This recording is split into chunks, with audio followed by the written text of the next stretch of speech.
Welcome everyone to the Odyssey podcast with your girl Word Justice. Yes, we're back with another live video. Here we go. I hope you guys are enjoying the music that I got going in the beginning. That's a beautiful beat by Skull Crusher _7 Productions. So y'all just sit back, listen to the tune, and we're gonna jump right in. We got a lot to talk about.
Yes, like I said before, welcome to the Odyssey podcast. Yes, with your girl Word Justice.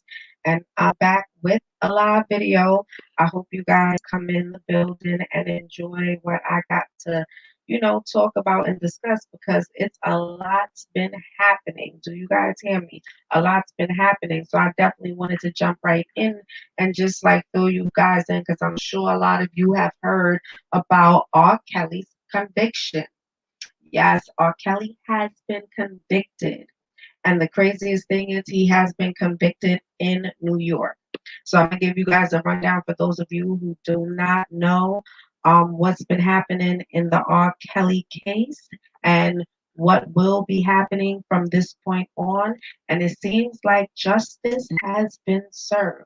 I also have two guests with me that will also be engaging and discussing this topic alongside, which is Puerto Rican 360 and the Ultimate Cane Man.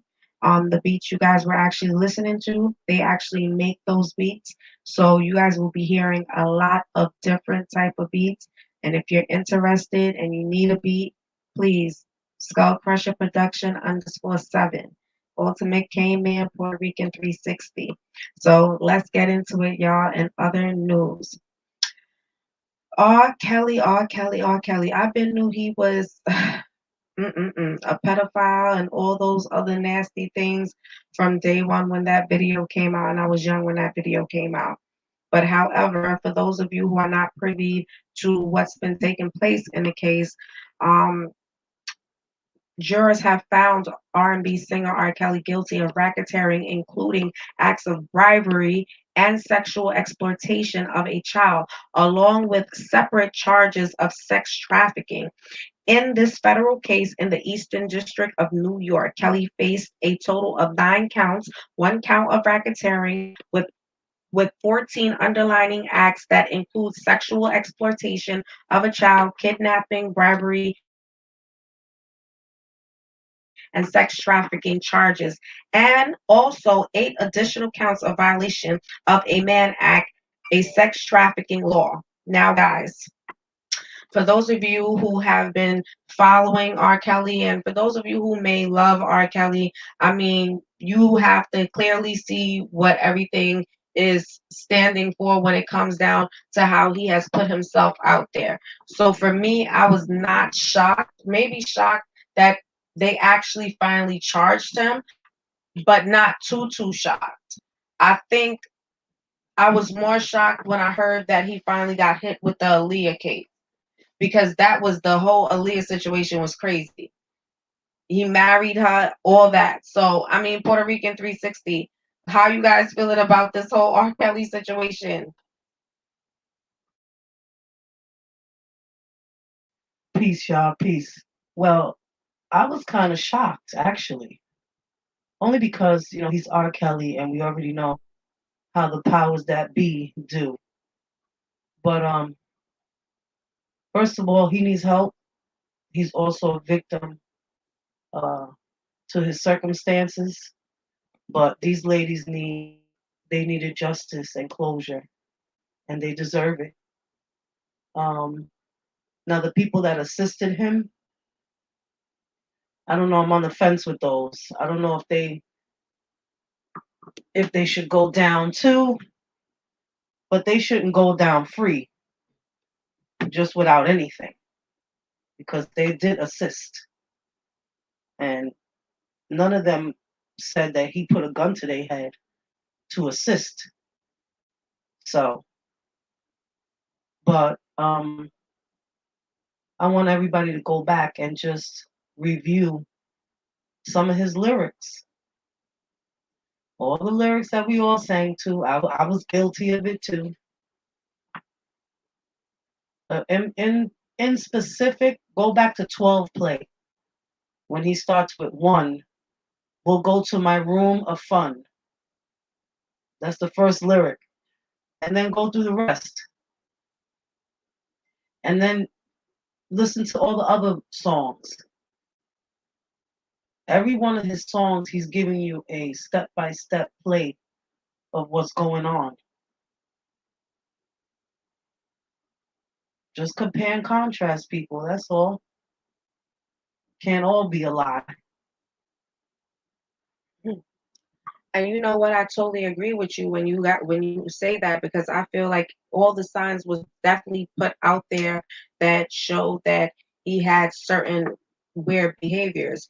And I mean, no matter how much you may love somebody because you know them as an artist, you have to try to separate the artist from the person. And I think a lot of people struggled with being able to do that. Um, but definitely these women definitely needed justice. I wish Aaliyah was alive to receive the justice, because her with her situation, it was undercover for a very, very, very long time. Ultimate K Man, what do you have to say as a man hearing that he finally, and just knowing the era of the situation, dealing with R. Kelly and this racketeering sex trafficking charge?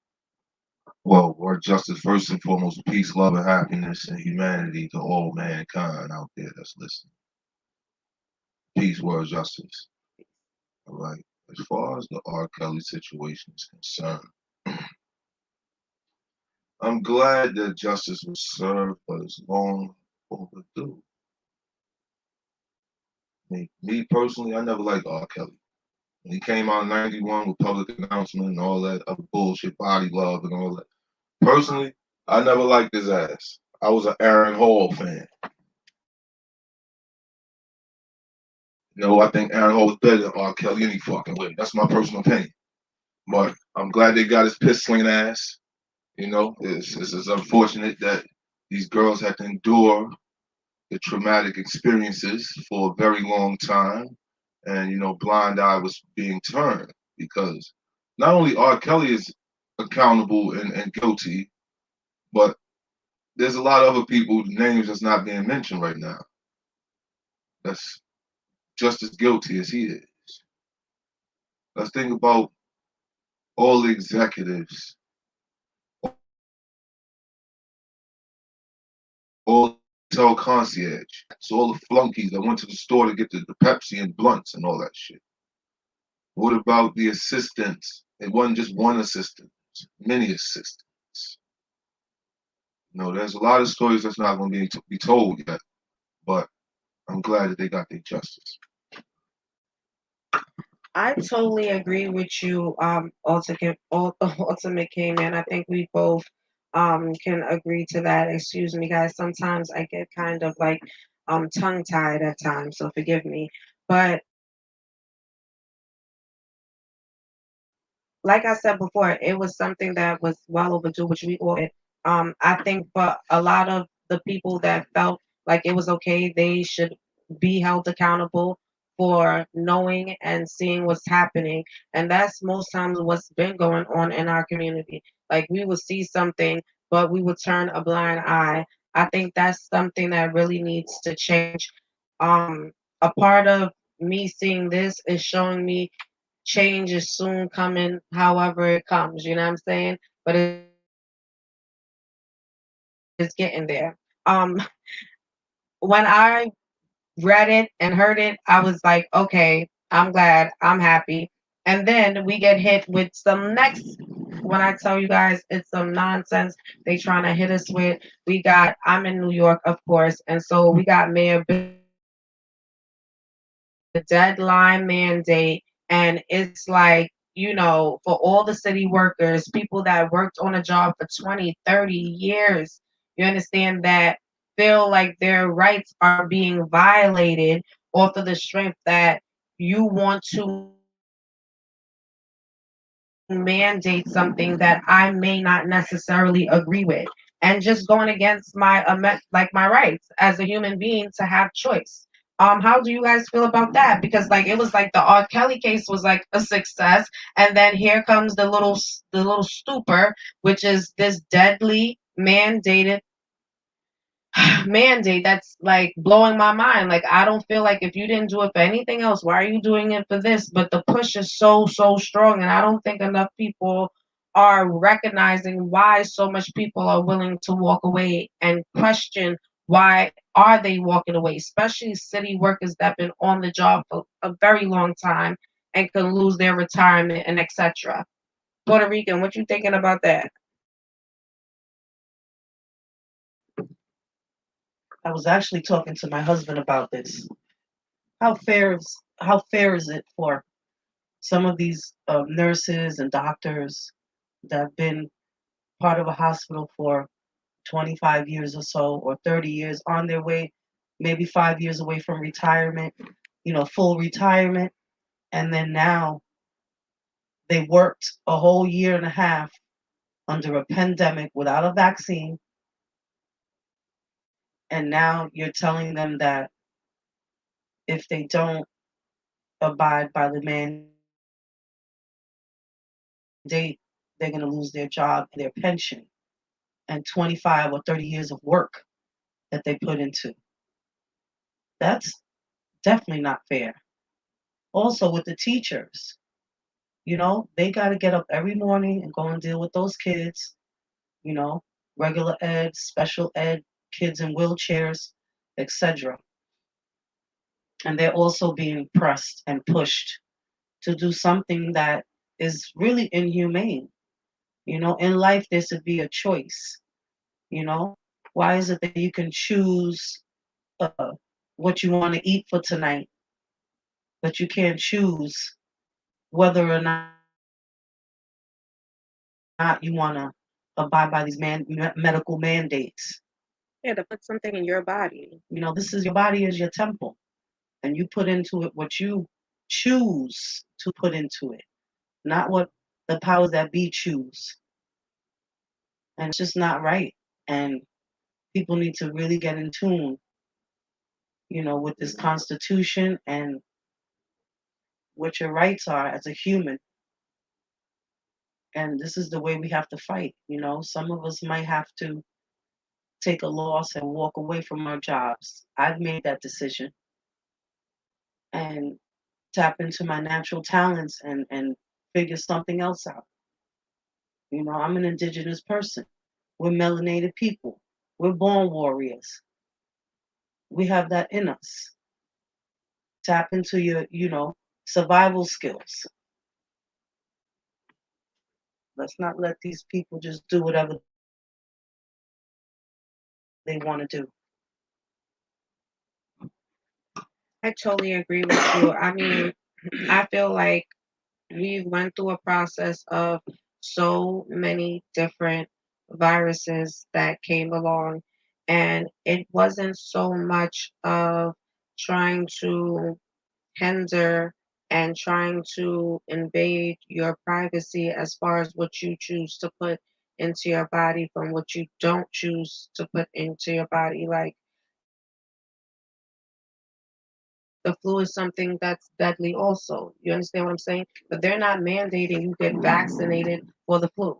And it's just so many different areas in where you can question it. And I think a lot of the city workers have a right to question what they want to put into their bodies and what they may think may not be healthy for them. I mean, this vaccine was done in no time. So now you expect people to just say, okay, well, you guys are saying this is good for me and I'm going to do it. And now you're pushing it on our children. Like now you want to take away activities that our children love doing by saying, well, your child has basically a deadline to meet as your child can't play on the basketball team or the football team or can't be in band.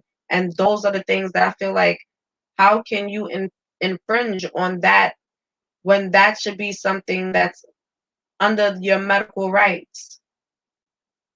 And still they're just showing you that they're taking your ability of being able to have choice away, and that's not okay. And then you have so much people that did take and did meet the deadline for the mandated, back, and it's crazy. So ultimate K-Man, how do you feel about what's happening right now with them mandating all city workers?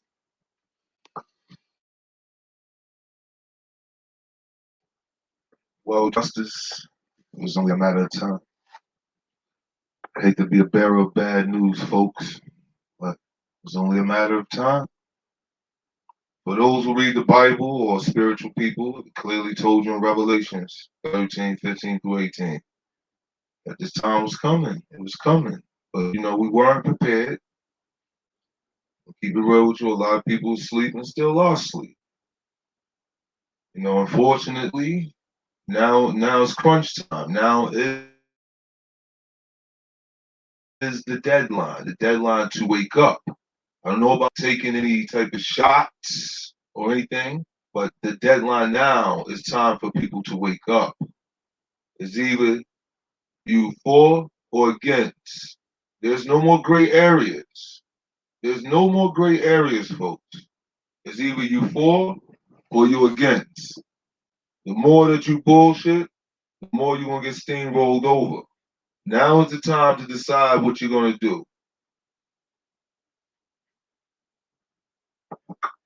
Yes, I totally agree with you, Ultimate K Man. I think we all need to really sit back and really just evaluate what's happening around us.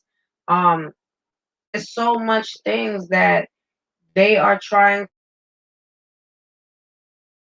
to force upon us and then force it upon our children in so many different ways that we're not even realizing because we're so caught up. Ultimate K Man, you had something else you would like to say? Yeah, I just wanted to add this. That is a direct violation of your Fourth Amendment of the U.S. Constitution, Bill of Rights, to take this jab or to be forced to take it. So be advised that I tell you that is a violation of your U.S. Constitution, Fourth Amendment, Bill of Rights, and a violation of the Nuremberg Code. Nuremberg Code. Please Google it. Yes, ladies and gentlemen, when I tell you guys, you just whoever does happen to do come into the room later on, please just take heed to certain things. Like I tell people, it may not be everything you may want or want to receive, but take what you need. Is vital information. Trust and believe me. But yeah, it really bothered me, and it bothers a lot. So like, I have my family members that's half and half because I have some of my family members that are vaccinated and I have some that's not. And I don't believe in the vaccination myself. Like, I have my own feelings towards that particular um getting the shot, and just feeling like I'm being forced to do something that I should have a choice in. And like he said, know your rights. You know what I'm saying? It's amendments that's out there that's supposed to be able to cover our rights. And I strongly, you know, agree with a lot of the workers that walked off the job. I'm saddened by the fact that they work so hard, but yet now they're walking away with nothing in a sense, right? Because they want to take away their retirement and all this kind of craziness. And so I just definitely wanted to touch on that part with you guys. I mean, you guys listen to me very carefully. Everybody has a choice. Whatever you feel like your decision is that's best for you and your family, you do that.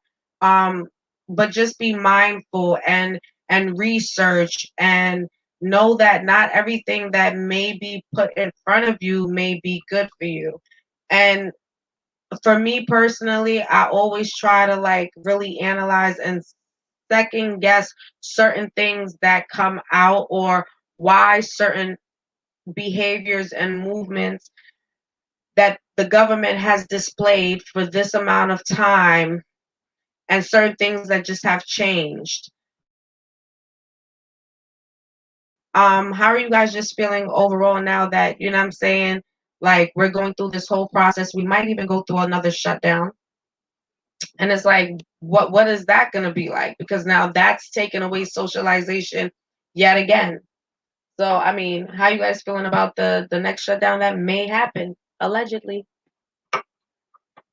Well, we are we are experiencing history right now, people. Yesterday there was a big rally here in New York City in regards to this medical mandate for these workers, and it's not going to stop. People are going to continue to fight. Um, at least 300 uh, medical workers walked out of Jamaica holiday. So that's scary. Um, that's a big hospital, here in Queens. It's a city hospital, so that means that anybody can go there, whether you have insurance or you don't. Um, so that's a big thing, and all the other city hospitals that are open to the public. If we have three, four, or 500 medical workers walking out of hospitals or clinics, what is medicine going to be like here in New York City? You got people leaving from world-renowned hospitals like uh, Columbia Presbyterian, where Long that Island Long Jewish. Island Jewish, Hmm. where they save lives in these places. You know, it's very scary, and people are not going to stop. They're not going to stop fighting. I spoke to my daughter's counselor today, and she also has quit the DOE because she does not want to go with the mandate. And she said, I will just have to figure something out.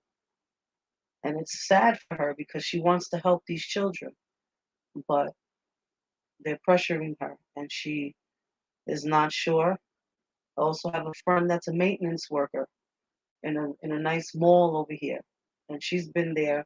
She has seniority, and they're also pressuring her. And because of medical reasons, she doesn't want to take it, and she's not going to. And you shouldn't have to. And there's going to be a lot of people like that. A lot of people. And I mean, do they expect the 80 million that's still choosing not to meet the deadline of this mandate? What are you what are you going to try to do? I mean, they already put it out there. If you are not vaccinated, you can't dine into certain places. Okay, so it's going to go from not being able to dine in anymore without the card to you can't even make a purchase in my store unless we know you have the card to prove that you took that shot. And I just see a whole bunch of chaos, but eventually I it's going to be where they're going to understand they're going to take a fall, because it's a lot of people that are very very aware of what side effects these shots can have, because I realize they really don't talk about the data of the deaths um of people who have taken the shots. They really promote the heighten of people that have lived right from the shots. So you hear about, okay, the Pfizer, the Moderna, Johnson and Johnson, but it's people that died, especially with underlining issues, period, point blank, and then it's just like I said, it's just sad because when you just think about the whole thing, they may flag you down depending on the things that you do say. So even when you do speak, you still have to be mindful on your speech and the things that you do say. But I will tell anybody, just, do your research and follow your heart. Follow your heart. If your heart tells you that this is not the move for you, then, don't do it. Ultimate K Man. Like Word Justice said, the choice is yours. But in order to win, you must fight. You can't fight. You can't win without fighting. So in order to win, you must fight to win. Just know and understand that. Keep that in mind, folks. You can't allow a bully to bully you forever. You must stand up one day, someday, hopefully today. Now is the time. It's either now or never. These next few weeks are going to be real crucial, folks. Just pay close attention to the world events. Yes, pay very close attention. I am so glad that I came out to speak, even though, I waited for people to come into the room. But for those of you who will end up hitting this video, I finally learned how to go live. I was having a little technical difficulties earlier. But when you do come in, you guys already know you're welcome to the Odyssey podcast with Word Justice. And of course, I have my co host that joins me, and you'll hear a lot from them because they have a lot of insight on many different things. And like I said, the music that you hear in the very beginning when I enter in, I like to just bring the energy and the vibe in real, real good, y'all. So when you come in, you'll always hear a nice beat going on. I hope you guys will, reach out because these are all original beats. And like I said, this is coming from Skull Crusher Productions _7. Ultimate K-Man, he is the person that produces these beats. We got Puerto Rican 360. She does the music R&B part, the jingles and all of that. I'm gonna also allow them to just give you a little bit more insight. But like I said, like I appreciate anybody that will hit the video and will be interested in what I was discussing as far as this racketeering with R. Kelly goes, because this shit is crazy, and along with this deadline mandate. So all beats that are played on the Odyssey podcast come from Skull Crusher Productions. If anyone is interested in any beats or jingles of any sort, please hit the IG at skullcrusher_7 and we will answer you. We also have an email address, skullcrusherproduction7@gmail.com. So don't hesitate to hit us up. Yes, Ultimate K-Man, would you like to say something, give a little piece off, or how you feeling? You gonna just throw that beat on for them so we can just let them know how we do it over here at the Odyssey Podcast, even from the beginning to the ending. Let it bang.